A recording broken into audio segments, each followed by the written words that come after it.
usapan po ngayon sa social media guys kung bakit po nakapagpasya siya si BBM po ngayon, no, na makipag ariglo o handang makipag ariglo po sa bangayan po ng mga Duterte. Kaya marami po nga nagpaabot sa atin dahil po nung napanood po nila ang video na ipinapaabot natin sa inyo, yung mga nagtatanong sa atin, at saka mayroon pang na iwan po ng mga messages guys, no, tutugunan lang po natin.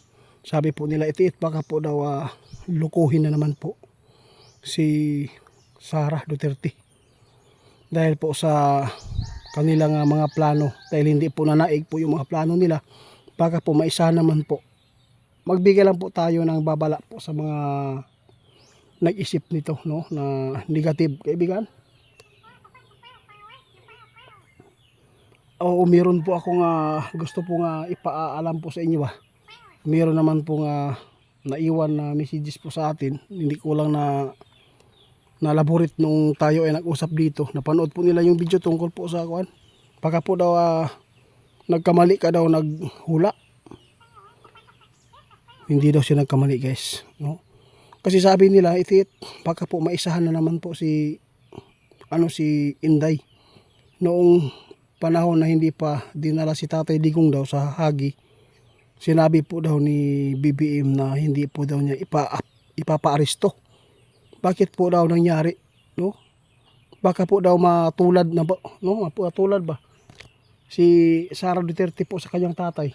Baka po maisahan na naman po. Ito po ang sagot ng ating kaibigan, no? Pakinggan po niyo mabuti para hindi kayo mag-alala.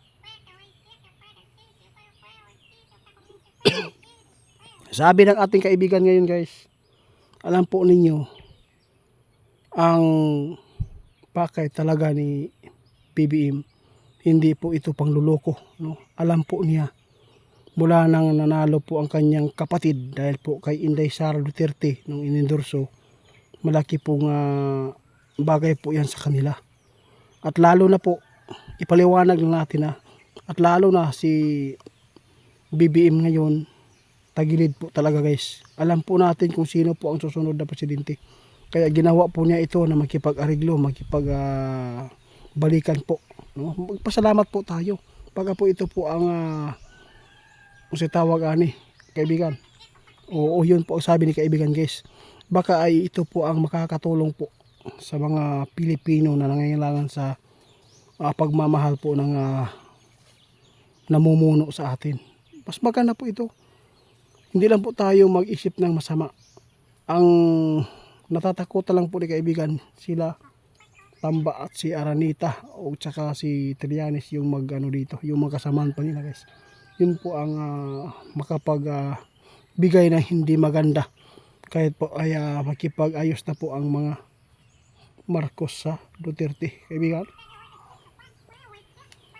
Ito po ang advice ni kaibigan sa lahat po ng mga makapanood sa atin. Pag-share po is, no?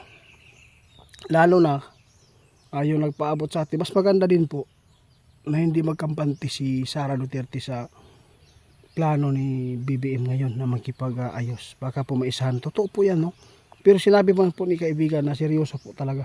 Ang problema lang po dito, pagdadala na naman po si BBM sa kanyang mga kasamahan sa paligid po niya, na yun po ang magbibigay po ng hindi maganda. Kaibigan, ito po talaga ang totoong nakikita po nyo ngayon. Yung mga balak ni BBM ngayon na makipag-ayos ay seryoso po talaga sa kaya BP. Seryoso po talaga. Sana po guys, no?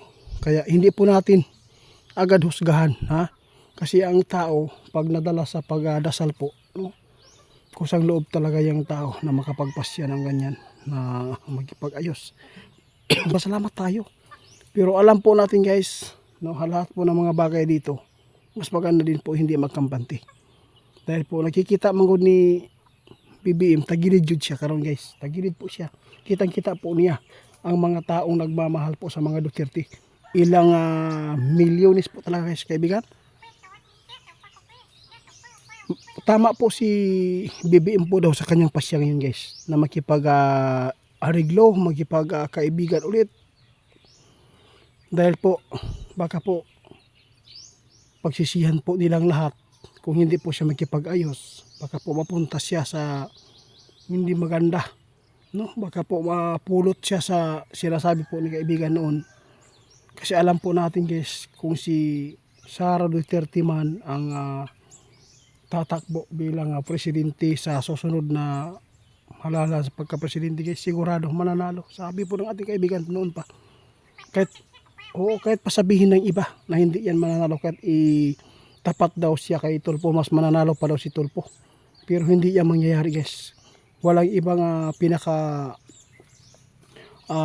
pinakamamahal po ng mga tao na pinakamarami nagmamahal, yung mga Duterte po talaga. Tingnan po natin yung mga boto kung masama po ba talaga. Kapag masama ang tao guys, kahit kapitbahay mo alam po nila kung ano pong ugali, bakit po binoto po siya. Ilang agwat yung naiwan po si Nograles sa pagboto guys. Dagan kayo ang pila ka libo to, pila ka thousand, kaibigan. Aabot siguro ng 500,000 ang biya.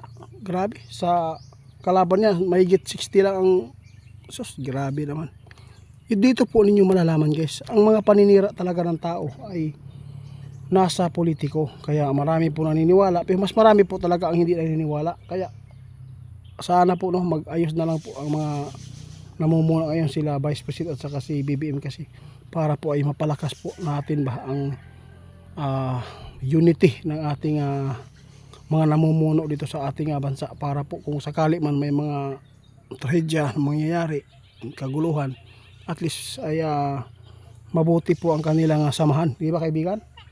Yun po ang pakay po natin ngayon guys. Kaya ipagdasal po natin na sana ay wala na pong bangayan, at sana hindi na makikialam po yung mga nakapaligid kaya BBM. Alam po natin na buting tao si BBM guys. Sabi ng ating kaibigan, mas maganda din po na hindi magkampante.